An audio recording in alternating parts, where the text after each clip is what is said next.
You go home with the guy that brought you to the dance. You know? You have to be disciplined. Discipline is doing what you hate to do, but do it like you love it. He's after you too. It's a war. You gotta really believe that. If you don't believe it, you'll find out. You need faith, because you're not smarter than Satan, brother. I know you may think you ain't smarter than Satan. You need faith. You need faith, brother. He's good.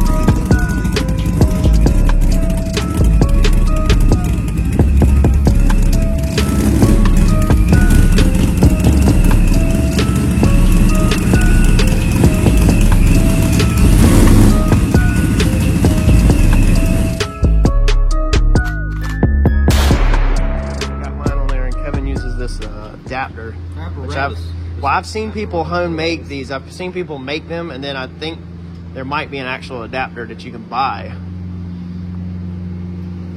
because with the factory coil packs, when you're checking timing, because we've never actually put a timing gun on the motor, the factory coil packs, people say you could just put it around that and pick up the signal on the wire, but there's not an actual normal plug wire, so this converts it to where now he has an actual plug wire.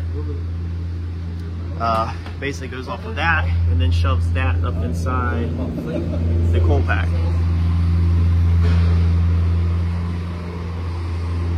So all they're gonna do is just verify timing. The first time we did this, they did verify like with the piston and everything, but we couldn't figure out how to do a timing gun at that time on it. So this will be the first time there's been a timing gun actually put on the car.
so you can see how that went.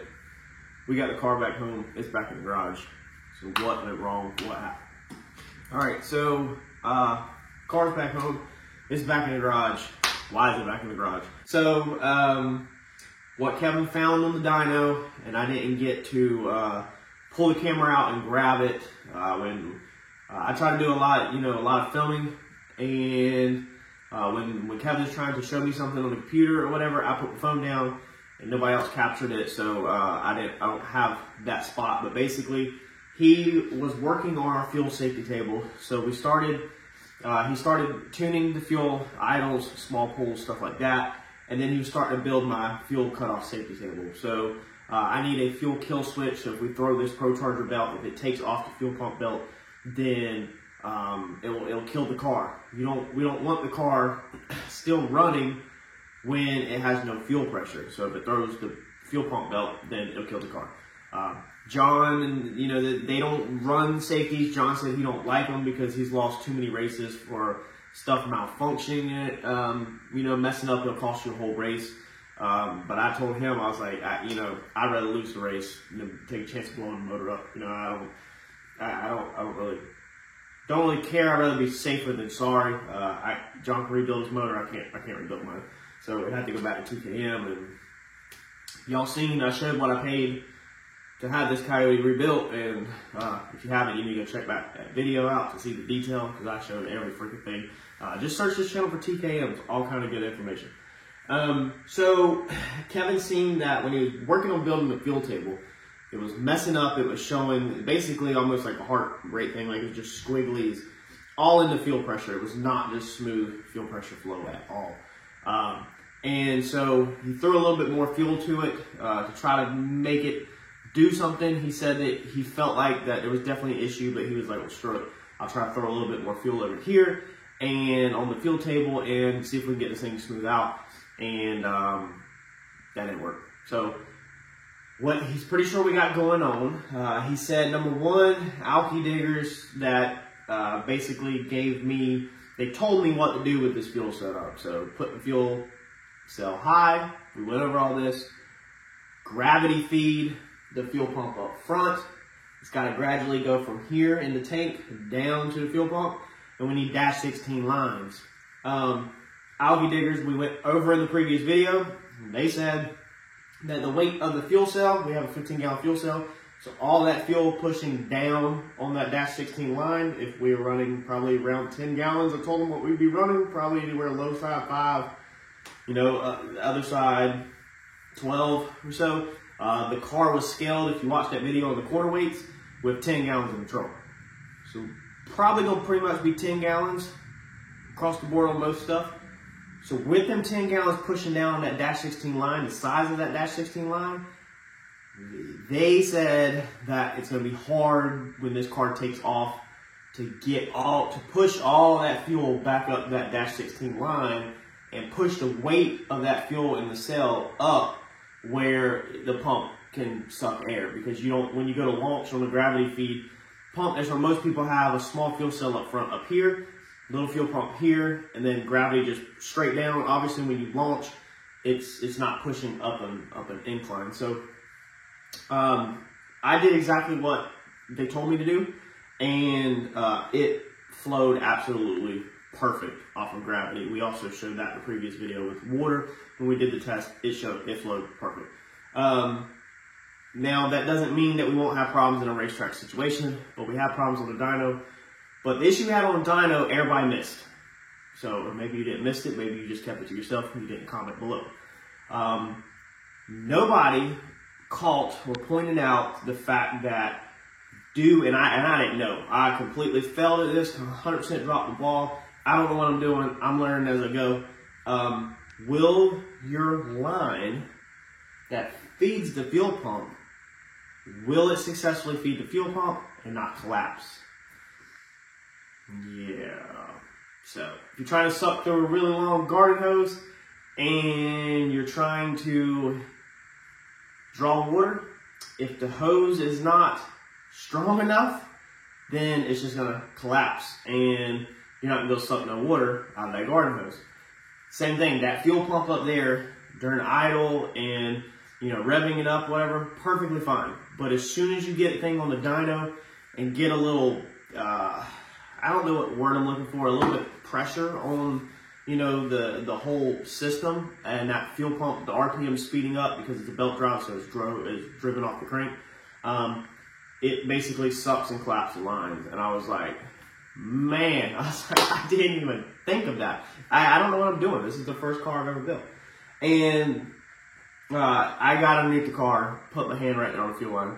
Sure enough, that thing is softer than like your average radiator hose, probably. If your radiator hose is supported, I guess. It's softer than a radiator hose under pressure, I can tell you that. So, you know, a radiator hose at pressure on it, you can squeeze it and collapse it, but this one, man, it's soft. So, the fuel lines we used, if you watch the previous video, we buy a bunch of used stuff off of eBay because I'm freaking poor, and I don't want to buy name brand good stuff, and I don't want to just cry once, buy once. I kind of like to learn things the hard way and buy used crap whenever I can to save a buck. That actually costs me a buck in the long run, in time and fuel and wasted time, but it's actually not wasted time because it's fun working on this thing, and we enjoy this thing being in the garage and tinkering on it. So a lot of people hate it, but that's what it is. So we're gonna rechange. We have to change the fuel lines. We have to make some changes to the fuel lines. We just got the car back in the garage a couple hours ago, and I'm in the process tonight. I'm working on trying to figure out what I'm gonna do. I ordered them lines off eBay used, so I think this time what we're gonna do is probably order more lines off eBay used. I'm not kidding you. I got recommendations on brand new lines, you know, that we couldn't order to put in the car, but me and John talked, and me and John are kind of on the same page of certain lines, not the lines I got. They just don't have the strength, but certain lines that we think may work. I haven't ordered anything yet. I'm going to spend the rest of my night doing some research and figuring out what I want to do. If you want to keep it real, if you count in the time, the gas alone, the fuel, the diesel fuel, to get to TKM, you could have bought brand new lines. You could have bought brand new. You could have had a $200 or $300 budget. No, $300-400 budget on just that line probably, and completely skipped today, and you would have been better off, you know, than the diesel fuel, what we paid for them lines, all that stuff. So it is what it is. Go ahead and leave in the comments below. Drop in the comments below. You're an idiot. You're never going to learn. You learn things the hard way. I don't know what else y'all can think of, but go ahead and leave your favorite line below for me, and we're going to find some more used junk and put on this car. Unless I find something good. The cheap stuff, cheap new stuff, it will get hard over time. So the real cheap, like Amazon lines and stuff like that, that methanol just makes that rubber like rock hard, and then it loses, like it's just, John said, it starts leaking, it doesn't bend, like it's terrible stuff. So we know that mess is gonna fail. So we definitely don't want to use that cheap stuff. So we either want to spend some money on some good stuff, decent stuff, or we want to try our luck again and gamble 50-50 on some more eBay lines.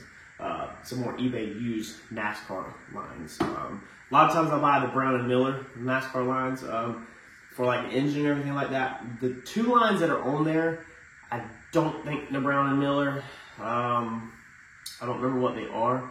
Don't think they're Brown & Miller, and they're definitely not like a steel braided or a hard line or whatever. They have a heat protective shield sleeve over them, but you can easily collapse them, and like I said, I just didn't even think about it. So that one was a fell on my part, went straight over my head, messed that up. So we got to get that fixed before we can do anything on the dyno. He started to build the fuel table, and that's pretty much all we got. The next thing is, as soon as he started, as soon as he looked at the car, Kevin obviously wasn't aware of what I have done. He just knows that it was switched to methanol and it needed a tune-up. He said, how far can you take the factory coal packs? So I said, I don't know. I don't know how far you can take the factory coal packs. Of course, there's going to come a point where the factory Ford coal packs don't perform well. Now, a couple years back, when the first time I put this motor together, I actually had messaged someone up at TKM. And I was like, hey, what coal pack should I run? Should I get like an MSD or there's some Hollywood? Like, what coal pack should I run? And, they informed me that the Ford coal packs performed perfectly fine for the power level that we were seeking. Now, this was all going to be on X85L, and this was all, I think, calculated 1,200 or less. But there's a bunch more numbers going there, so them numbers are extremely loose. Obviously, we were not making 1,200 right out the gate. We're not making 1,200 now, so for all the people that like to predict the numbers, we're trying to make like 400 horsepower. That's our goals. I'm sorry, man. Anyway, so we felt like we were good with the coal packs. And we've had no issues up to here, but of course there's going to become some point where the coal packs, they no longer can meet our needs.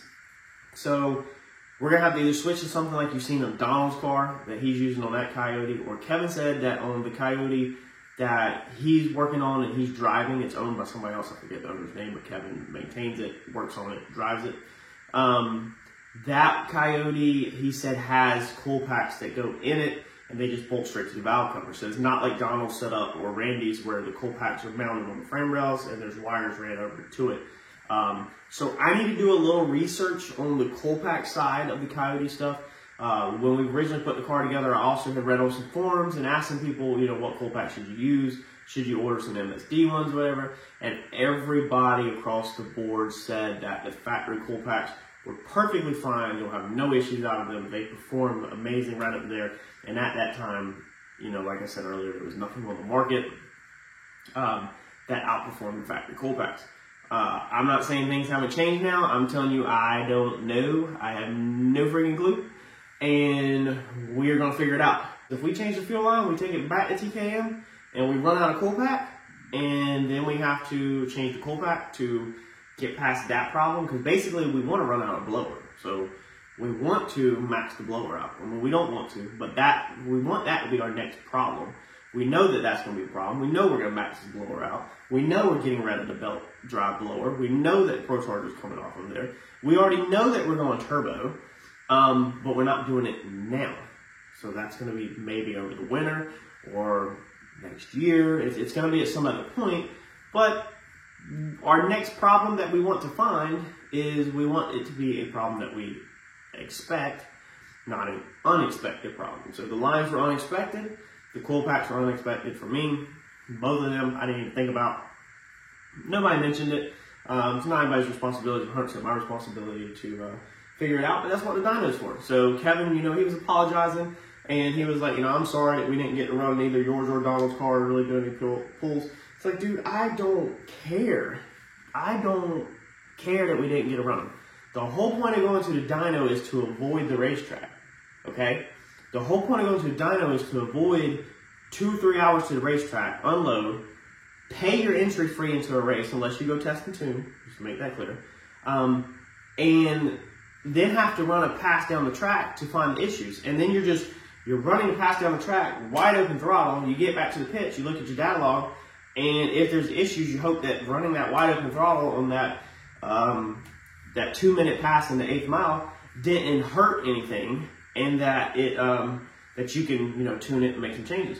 Whereas on the dyno, Kevin's sitting there with a laptop spread out and everything, and he's watching the fuel tables and everything, and he's slowly bringing the RPM up, and he's watching the fuel tables. If he sees something he don't like, he lets out throttle, changes it, and then he goes back into it. So that's the nice thing about the dyno, is that you're in a controlled environment. The wheels are rolling and everything, so you can more tune and figure things out, and you're not out there having to make laps. You don't have to make laps. So you can just continue to go to the dyno, get it right, and then that way when it goes to the racetrack, it's right. And now all we have to do is focus on the driving and the suspension tune up, or whatever. So I told Kevin, I was like, look, I'm not that dude. I don't care that we didn't get to make a pull. I don't care that the track's not going to, or the car's not going to the racetrack next week. We are going to get the car back to the track as fast as we possibly can. We're not just going to go on vacation to the Bahamas and not touch the car for 2 weeks. We are going to get this order in hopefully this weekend. If not, if I delay till Monday, I have to make some phone calls or something, so be it. But we're going to get this order in for these parts ASAP. And as soon as the parts come in, and as soon as they're on the car, and as soon as it passes a test drive, we're going to call Kevin up and we're going to reschedule. Donald's got some stuff to do. If he can get his straightened up in the same time that I can get mine straightened up, then we'll try to do a nice, cute little double date again. And we'll try to take both Coyotes back up there and get Kevin to tune both cars again on the same day. Kevin did say, before we bring it back, to go ahead this time and try to actually drive it around the neighborhood. Revving it up is not going to show the issue, and letting it idle is not going to show the issue. We've got to have a little bit of force on the drivetrain. We got to load up that fuel pump and drive it, watch the fuel pressure, so we can either monitor that on a laptop if we want somebody to ride with us, or we can monitor it on the 12.3 Pro Dash. We spend all that money for a nice dash. We got the fuel pressure right there in front of our face. And then when we get back, we can check that data log. So if we want to data log that test drive through the neighborhood, then we can check that and just make sure we're good. Once we get all that ironed out on my own, where we don't have collapsing hose and that it will hold fuel pressure under a load, then we can schedule and take it back to the dyno. So that's where we're at. We're going to knock out them two things. I still have not got in my order. If you recall, I told y'all that we put in a pretty freaking sick order for some stuff for this car. It still has not come in the mail yet. It's one of them situations where it has an estimated ship date, and the estimated ship date is like a week or so.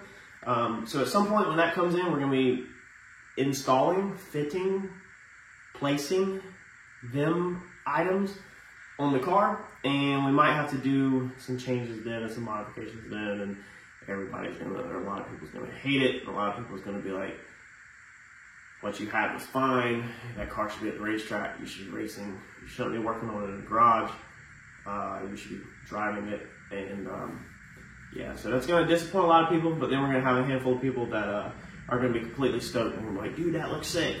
So smash that like button and stick around, because we're going to make more changes, and Percy will get back to the track, and we will get some seat time, and we will be the absolute slowest car out on the racetrack, hopefully, or maybe the fastest.